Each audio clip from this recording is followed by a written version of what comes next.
Assalamualaikum warahmatullahi wabarakatuh. Perkenalkan, nama saya Nur Hafida, NIM 220222066 dari reguler 2 semester 4. Di sini saya akan memenuhi tugas final dari mata kuliah Perilaku Organisasi dan Human Relation yang berkaitan tentang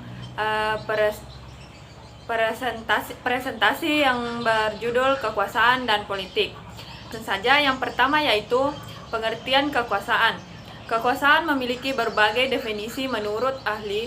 Secara umum, kekuasaan dapat diartikan sebagai kemampuan atau otoritas untuk mempengaruhi atau mengendalikan perilaku orang atau kelompok lain. Menurut Max Weber, kekuasaan adalah kemampuan seorang atau kelompok yang untuk mempengaruhi orang lain, meskipun orang tersebut tidak setuju. Weber mengklarifikasikan kekuasaan menjadi 3 tipe utama. Yang pertama yaitu tradisional, rasional, legal, dan karismatik. Michel Foucault melihat kekuasaan sebagai suatu hal yang terdistribusi di sebuah struktur sosial dan bukan hanya dimonopoli oleh pemerintahan atau lembaga formal.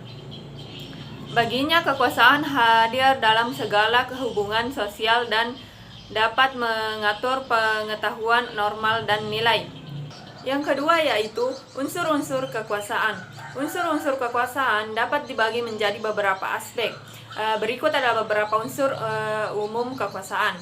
Yang pertama yaitu otoritas. Otoritas merupakan legitimasi atau hak yang diberikan kepada seseorang atau kelompok untuk memerintah atau memimpin. Ini dapat berasal dari norma sosial, hukum, atau pengetahuan masyarakat. Yang kedua, kontrol sumber daya. Kekuasaan seringkali terkait dengan kontrol atas sumber daya, baik itu ekonomi, politik, atau informasi.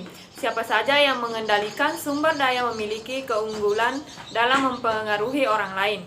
Yang ketiga yaitu pengaruh. Kekuasaan melibatkan kemampuan untuk mempengaruhi pikiran, tindakan, atau keputusan orang lain. Ini dapat dilihat melalui perbandingan cara termasuk komunikasi, persuasi, atau bahkan paksaan. Yang keempat yaitu legitimasi. Legitimasi merupakan dasar normal atau hukum dari kekuasaan. Adanya perbedaan yang diterima oleh masyarakat dapat memperkuat kekuasaan penguasa. Yang kelima yaitu ketergantungan.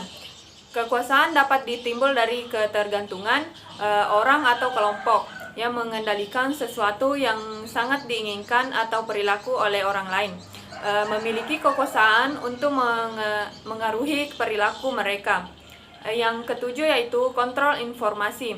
Pengendalian informasi memberikan kekuasaan untuk membentuk persepsi dalam pengetahuan, manipulasi, atau kontrol terhadap aliran informasi dapat digunakan untuk memperkuat kekuasaan.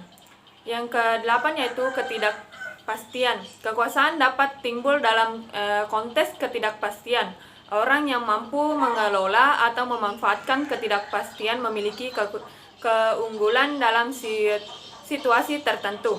Yang terakhir yaitu ketidaksetaraan.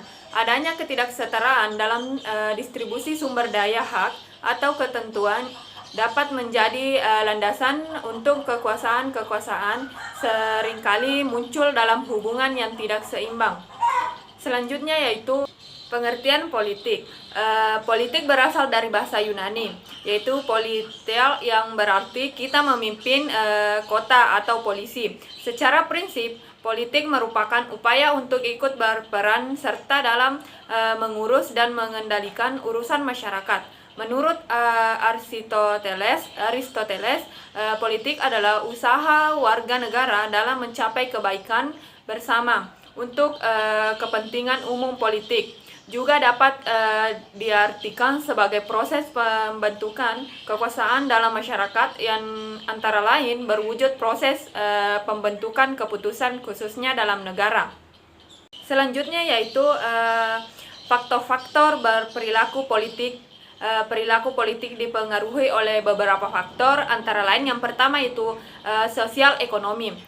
Tingkat pendidikan, status ekonomi dalam pekerjaan seorang dapat mengaruhi pandangan politik dalam partisipasi dalam proses politik.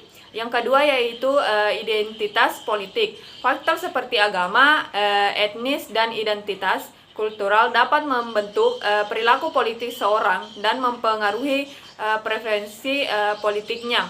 Yang ketiga yaitu media massa. Informasi dalam persepsi politik dapat dipengaruhi oleh media massa. Media memainkan peran penting dalam pembentukan opini publik dan orientasi publik.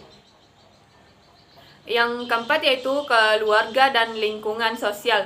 Nilai-nilai yang diterima dari keluarga dan lingkungan sosial dapat membentuk perilaku politik seseorang. Yang kelima, isu politik tertentu. Isu-isu tertentu seperti ekonomi, lingkungan, atau keamanan dapat memotivasi orang untuk terlibat secara aktif dalam politik. Yang keenam yaitu sistem politik, struktur politik, dan tata kelola pemerintahan suatu negara dapat mengaruhi cara orang terlibat dalam proses politik. Yang ketujuh yaitu pengalaman pribadi. Pengalaman langsung seorang dengan memerintah atau partai politik dapat mengaruhi sikap dan tindakan politiknya. Yang kedelapan yaitu perubahan sosial. Perubahan dalam masyarakat termasuk perkembangan teknologi dan perubahan demokratif dapat membuat perilaku politik. Dan yang terakhir yaitu yang kesembilan, globalisasi, pengaruh dari peristiwa dan tren global juga dapat memainkan peran dalam bentuk pengendalian politik individu. Selanjutnya yaitu adapun kesimpulan dari pembahasan yang saya bacakan tadi, yaitu kesimpulannya kekuasaan dan politik dalam perilaku organisasi adalah bahwa keduanya merupakan elemen yang tidak terpisahkan dalam dinamika organisasi. Kekuasaan seringkali menjadi sumber konflik, tetapi juga dapat menjadi alat untuk mencapai tujuan politik sebagai proses pengambilan keputusan dalam mengaruhi distribusi kekuasaan. Itulah tadi pembahasan singkat yang bisa saya bawakan.